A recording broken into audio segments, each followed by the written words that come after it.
ഇപ്പൊ എനിക്ക് വയറിളക്കമായിരുന്നു എന്ന് ഒരു ഡോക്ടർ സർട്ടിഫിക്കറ്റ് കൊടുത്താൽ DGP എന്ത് ചെയ്യാനാ? വയറിളക്കമുള്ള ഒരു മനുഷ്യന് പൂരത്തൊക്കെ പോയി നിൽക്കാൻ പറ്റുമോ? ഇതൊക്കെ മനുഷ്യ സഹജമായി സംഭവിക്കാവുന്നതല്ലേ? അന്വേഷണത്തിന്റെ അവസാനം കണ്ടെത്താൻ പോകുന്ന ഏറ്റവും വലിയ തെളിവ് അതൊക്കെ ആയിരിക്കും. ഈ അന്വേഷണത്തിൽ അങ്ങനെയൊക്കെ പ്രതീക്ഷിച്ചാൽ മതി നിങ്ങൾ.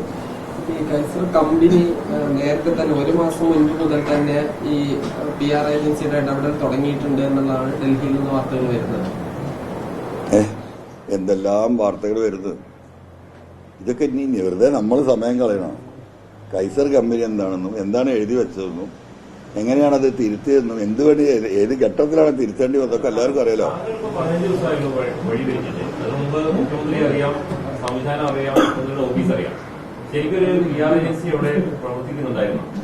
അല്ല, അവിടെ ഒരു എന്താ പറയാ പബ്ലിക് PR ഏജൻസി പ്രവർത്തിക്കുന്നതായിട്ട് എന്റെ ശ്രദ്ധയിൽപ്പെട്ടിട്ടില്ല. അവിടെ മുഖ്യമന്ത്രിക്ക് തന്നെ ഒരു PR സർക്കാർ നിയോഗിച്ച് ശമ്പളം കൊടുക്കുന്ന കുറെ ആളുകൾ അതിനുവേണ്ടി വർക്ക് ചെയ്യുന്നുണ്ടല്ലോ. സ്വാഭാവികമായിട്ട് അതാണ് PRD എന്ന് പറയുന്നത്. PRD തന്നെയാണല്ലോ ഈ പറയുമ്പം നമ്മൾ പ്രൈവറ്റായി പറയുമ്പോൾ PR എന്ന് പറയും. മറ്റൊരു PRD department, public relation department.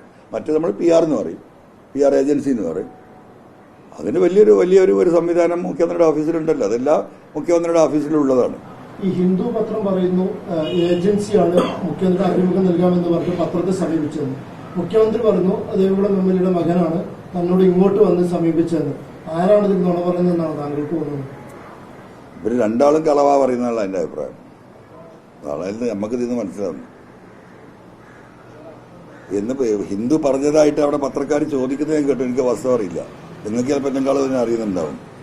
അതായത് മുഖ്യമന്ത്രി മുമ്പ് നടത്തിയ ഒരു സ്റ്റേറ്റ്മെന്റാണിത്, അതുകൊണ്ട് ഇതുകൂടി അതിൽ ചേർക്കാൻ പറഞ്ഞിട്ടുണ്ട് എന്ന് പറഞ്ഞതിന്റെ അടിസ്ഥാനത്തിലാണ് ഹിന്ദു അങ്ങനെ ചേർത്തത് എന്ന് പറയുന്നു.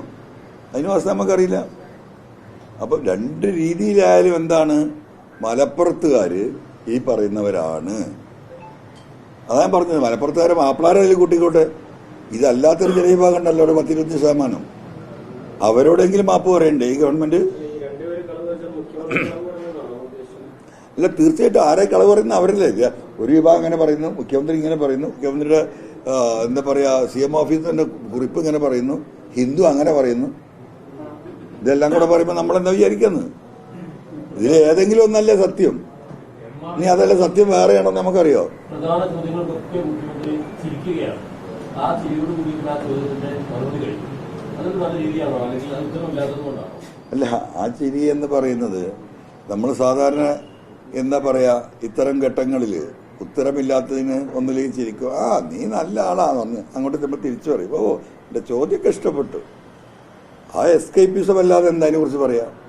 This is just like an escapism on a real matter, very serious matter. അതാർക്കാ മനസ്സിലാകത്ത്? അജിത് കുമാറിനെ മാറ്റുന്ന കാര്യത്തിൽ CPI ഇപ്പോൾ തുടർച്ചയായിട്ട് അഭിപ്രായങ്ങൾ പറയുന്നുണ്ട്. ഒരുപക്ഷെ പരസ്യമായിട്ട് സുനിൽകുമാർ ഇപ്പം പറയാൻ സാധ്യതയുണ്ട്. പക്ഷേ CPMന്റെ ഭാഗത്തു നിന്ന് ഒരു തിരുത്തൽ ആവശ്യപ്പെട്ട് സമീപിക്കാൻ ഉള്ള ധൈര്യമില്ല. അത്രമാത്രം CPM സംവിധാനവും പിന്നിലേക്ക് പോയി, അല്ലെങ്കിൽ ഗോവിന്ദ മാഷിന്റെ പാർട്ടിയെ നയിക്കാൻ കഴിയാത്തൊരു സാഹചര്യം നിലവിലുള്ള. ഇല്ല, ഞാൻ ചോദിക്കട്ടെ, CPI നിരവധി തവണ പറഞ്ഞു ആ സാധു സുനിൽകുമാർ പരാജയപ്പെട്ടു. ഇതിൽ ഏറ്റവും കൂടുതൽ ആ വിഷയത്തിൽ വ്യക്തിപരമായിട്ട് നഷ്ടമുള്ള ഒരാൾ സുനിൽകുമാറല്ലേ. അദ്ദേഹം എത്ര പ്രാവശ്യം പറഞ്ഞു. പക്ഷെ പറഞ്ഞാൽ മതിയോ? എന്തോ ഒരു നിലപാട് സ്വീകരിക്കാൻ കഴിയാത്തത്? CPM നിലപാടെടുക്കാത്തതിന്റെ കാര്യം നമുക്ക് മനസ്സിലാവും. CPI എന്തുകൊണ്ട് നിലപാടെടുക്കാത്തത്? അവർക്ക് നിലപാടെടുത്തൂടെ? അവർ ശക്തമായൊരു നിലപാടെടുത്താൽ ഇതിങ്ങനെ കുത്തഴിഞ്ഞു പോവോ? CPMനെ സംബന്ധിച്ച്, ഗോവിന്ദ മാഷിനെ സംബന്ധിച്ച്, ആ പാർട്ടിയുടെ നേതൃത്വത്തെ സംബന്ധിച്ച് എന്തെങ്കിലുമൊക്കെ കമ്മിറ്റ്മെന്റ് പ്രശ്നങ്ങളുണ്ടാവും. അതിനെന്തിനാ CPI നിന്ന് കൊടുക്കുന്നത്? ബഗ്ഗയല്ലേ ഈ പറയുന്ന LDFിലെ എല്ലാ കക്ഷികളും പോയിട്ട് ഇദ്ദേഹത്തെ ഒന്ന് മാറ്റിത്തരണം, ഇദ്ദേഹത്തെ ഒന്ന് മാറ്റിത്തരണം. ചരിത്രത്തിൽ കേട്ടിട്ടുണ്ടാവും LDFിൽ ഇത്. അപ്പൊ അത് നമുക്കെന്ന് മനസ്സിലാവുന്നില്ല.